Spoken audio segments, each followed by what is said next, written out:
न्यायिक हिरासत भी बढ़ा दी गई है। अब आसाराम 16 नवंबर तक जेल में ही रहेंगे। साथ ही 16 नवंबर को पुलिस की तरफ से पेश की गई चार्जशीट पर बहस की जाएगी। कोर्ट के सामने आज 58 गवाह की पत्रावली और 121 दस्तावेजों के साथ में कुल आज चार्जशीट पेश हुई है और इस पर ऑनरेबल कोर्ट ने चार्जशीट को रिकॉर्ड पर लिया है और आगामी तारीख पेशी जो है वो 16 तारीख नियत की है। जो धाराएं लगाई गई है वो भारतीय दंड संहिता की धारा 376, 370 क्लॉज 4, उसके अलावा धारा 506, 509 और धारा 120 भी मोटे मोटी तौर पर लगाई गई है। साथ ही जो नया एक्ट बना है पॉक्सो, उसके accordingly section 5(6) and section 6(7) and 7(8) and section 17 of pox को ऐड किया गया है और सेक्शन 23 एंड 26 जेजे एक्ट भी एक्ट किया गया है। वहीं जोधपुर कोर्ट से वापस जेल जा रहे आसाराम ने कहा कि उन पर लगाए गए सभी आरोप बेबुनियाद हैं और वो ट्रायल का सामना करेंगे। आसाराम जी आरोप स्वीकार कर रहे हैं। आरोप जो आरोप लगे हैं वो 210 ऐसे ये बलात्कार का। आसाराम ने धर्म की आड़ में अधर्म की दुकान खोल रखी थी। भक्तों को वो रामलीला और कृष्ण लीला दिखाते थे, लेकिन चार्जशीट के हिसाब से वो इन सब की आड़ में पाप लीला में मशगूल थे। आसाराम ने सनातन धर्म को बदनाम किया है। ऐसे में तमाम लोगों का यही कहना है कि ऐसे पाखंडियों के लिए सख्त सजा होनी चाहिए। आसाराम पर पहली बार इल्जाम तो एक नाबालिग लड़की के साथ यौन शोषण का ही लगा था, लेकिन तफ्तीश जैसे जैसे आगे बढ़ती गई आसाराम की असलियत भी सामने आती रही। 6 नवंबर को दाखिल हुई चार्जशीट में आसाराम पर यौन शोषण, छेड़छाड़, सेक्स रैकेट चलाने और यहां तक कि लड़कियों की खरीद फरोख्त के भी इल्जाम हैं।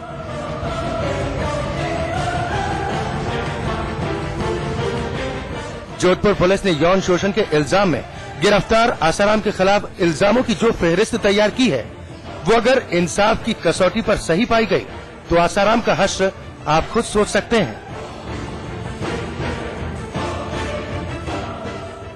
क्योंकि आसाराम के खिलाफ सिर्फ एक नाबालिग लड़की की यौन शोषण का इल्जाम ही नहीं है, बल्कि पुलिस ने इसी सिलसिले में आसाराम पर जिस्म फरोशी और लड़कियों की खरीद फरोख्त तक करने के संगीन इल्जाम लगाए हैं और रेप से लेकर पोस्को एक्ट की धाराओं के तहत दर्ज इस मामले में एक नहीं कई गुनाहों में उम्र कैद की सजा हो सकती है। अभिजात शेखर के साथ ब्यूरो रिपोर्ट, समाचार प्लस।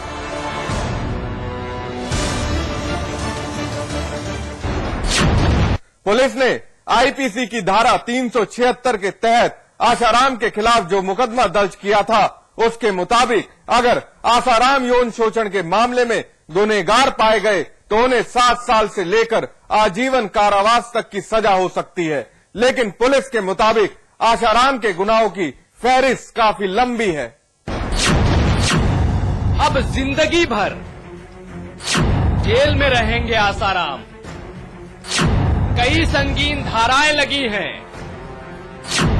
आसाराम बापू पर। पुलिस ने आसाराम के खिलाफ आईपीसी की धारा 370 भी लगाई है, जिसका मतलब इंसानों की खरीद फरोख्त करना है। सीआरपीसी की धारा 161 के तहत दिए गए बयानों में आसाराम के गुर्गे और उनके पुराने वफादार पहले ही आसाराम की कई करतूतों का खुलासा कर चुके हैं और उन्हीं खुलासों में आसाराम पर लड़कियों का यौन शोषण करने के साथ साथ उन्हें कब्जे में रखने और उन्हें आगे खरीदने और बेचने के भी इल्जाम लगे हैं।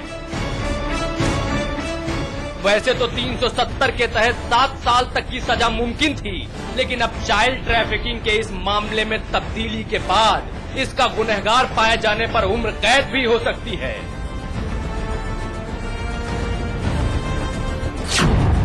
लड़की से छेड़छाड़ करते थे आसाराम, लड़कियों से अश्लील बातें करते थे आसाराम। आसाराम के खिलाफ तैयार पुलिस की चार्जशीट में आईपीसी की धारा 354 शामिल है। पुलिस की माने तो आसाराम ने पीड़ित लड़की के साथ छेड़छाड़ के सिलसिले में मारपीट भी की थी और इसके तहत आसाराम 354 के भी मुल्जिम हैं। इनमें गुनाह साबित होने पर उन्हें 2 साल तक की सजा और जुर्माना मुमकिन है, जबकि आसाराम पर लड़कियों और महिलाओं के साथ अक्सर अश्लील और भद्दी बातें करने की वजह से आईपीसी की धारा 509 की उपधारा 34 भी लगाई गई है। नाबालिग लड़कियों को बनाया जाता था कुटिया में बंधक। आसाराम पर आईपीसी की धारा 120 के तहत साजिश रचने, 342 के तहत नाबालिग लड़की को जबरन अपनी कुटिया में बंधक बनाने, 506 के तहत पीड़ित लड़की और उसके घर वालों को जान से मारने की धमकी देने का भी इल्जाम है।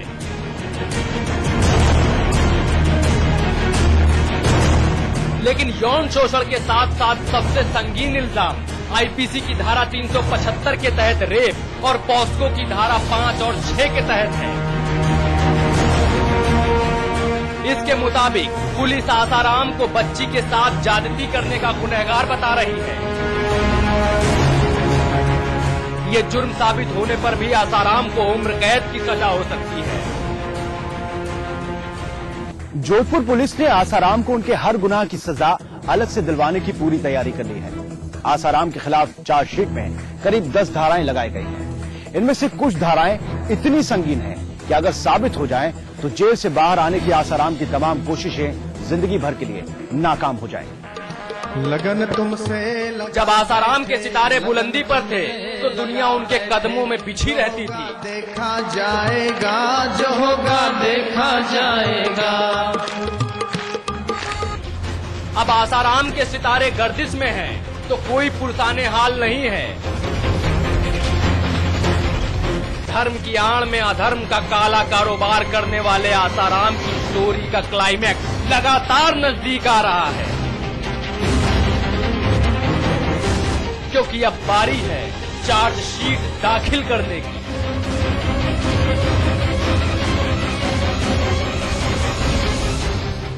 अभिजात शेखर के साथ ब्यूरो रिपोर्ट, समाचार प्लस।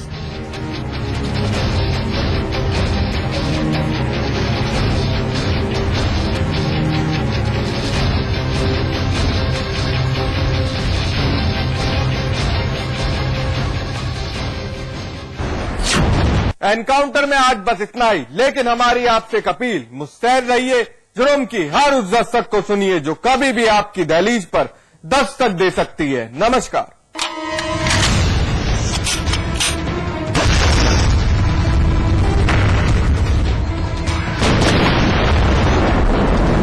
वाला है, गांठे नहीं बांधा है, निकाल गमछा बांध गांठ।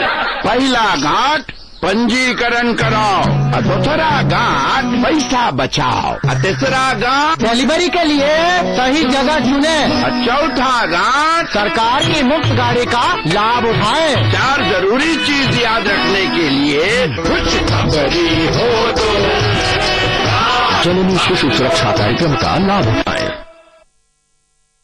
अब उत्तर प्रदेश का हर एक छात्र दुनिया से बराबरी करने में सशक्त होगा। उत्तर प्रदेश सरकार ने वादा निभाया, लैपटॉप वितरण योजना शुरू हो गई है। हर इंटर पास छात्र अब इस योजना का लाभ उठा सकता है। सिर्फ लैपटॉप नहीं, यह है बेहतर शिक्षा का साधन। स्वाद बड़ी चीज है, स्वाद से बढ़कर कुछ नहीं। तुलसी सादा पान मसाला। गाजियाबाद, कानपुर, गोरखपुर, लखनऊ, इलाहाबाद, वाराणसी, आगरा, मेरठ, उत्तर प्रदेश के हर छोटे बड़े शहर की खबर मेगा सिटी प्लस में रोजाना शाम 6 बजे सिर्फ समाचार प्लस पर। आसान नहीं, हर खबर की जब तक चाहिए, हर हाल में संयम बनाए रखना, संयम बनाए रखना। बड़ी हस्तियों से बेबाक और निर्भीक चर्चा आसान नहीं, आसान नहीं। लगातार बड़े बड़े खुलासे करते रहना, खुलासे करते रहे। हर पल अग्नि परीक्षा के लिए तैयार। आसान नहीं है सच की राह पर चलते रहे, पर अगर साथ हो आपका तो कोई भी चुनौती बड़ी नहीं। समाचार प्लस, खबर वही जो हमने कही।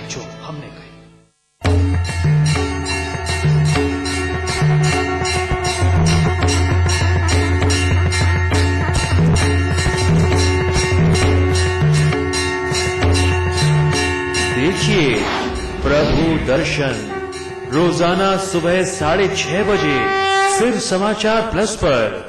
खबरें जो देती है सिर्फ सच का साथ, खबरें जो करती है सिर्फ आपके हक की बात। समाचार प्लस, खबर वही जो हमने कही। चाहे रियल स्टेट में करना हो निवेश या प्रॉपर्टी से जुड़ा फर्जीवाड़े का हो कोई केस, आप पूछ रहे हैं सपनों का आशियाना या प्लॉट खरीद कर घर बनाना, सीधे हमारे प्रॉपर्टी एक्सपर्ट से कीजिए सवाल। अपनी समस्या हमें ईमेल करें propertyexpert@समाचारplus.com पर, या हमें फोन करें और पाएं अपने सवालों के जवाब प्रॉपर्टी एक्सपर्ट में रविवार दोपहर 3:30 बजे सिर्फ समाचार प्लस पर।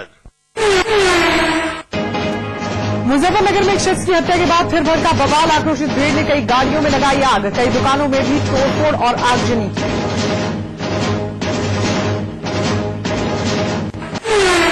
नरेंद्र मोदी की सुरक्षा पर शुरू हुई सियासत। बीजेपी ने की पीएम जैसी सुरक्षा की मांग, लेकिन सरकार ने एसपीजी देने से किया इनकार। कहा राजीव गांधी को एक सब इंस्पेक्टर भी नहीं दिया था बीजेपी ने। 5 दिन की रिमांड पर भेजे गए बीएसपी सांसद धनंजय सिंह और उनकी पत्नी जागृति, नौकरानी की हत्या और सबूत मिटाने के आरोप में सांसद और पत्नी को कल किया गया था गिरफ्तार। जम्मू में राहुल गांधी की सभा में हुआ जमकर हंगामा। सरपंचों ने मंच पर पहुंचकर की नारेबाजी, उमर सरकार के खिलाफ निकाला गुस्सा।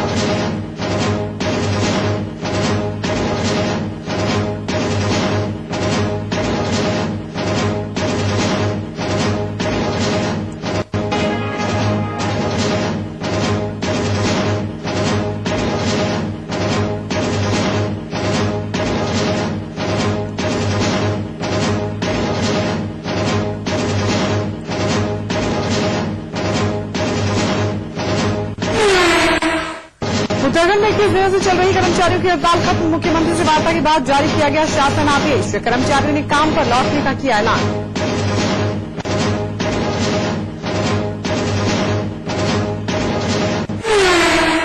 फिर विवादों में फंसे कांग्रेसी विधायक कुंवर प्रणव चैंपियन। 2 युवकों ने जान से मारने की धमकी देने का लगाया आरोप, पुलिस ने दर्ज किया केस।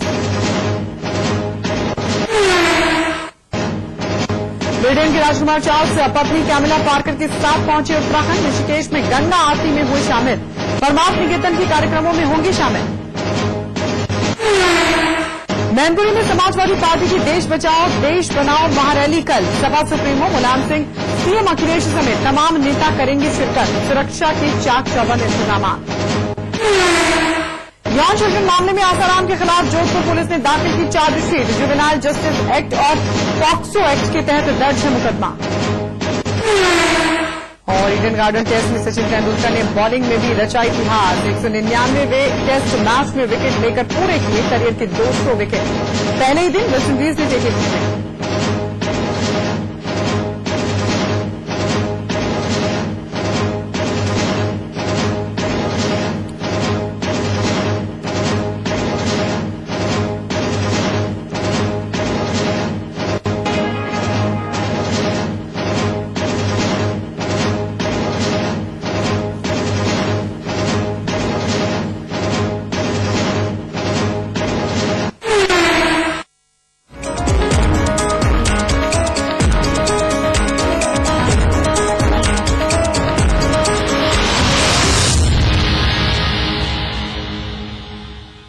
पंचायत प्रतिनिधियों के सम्मेलन के दौरान बुधवार को जम्मू में कांग्रेस उपाध्यक्ष राहुल गांधी की सभा में जमकर हंगामा हुआ।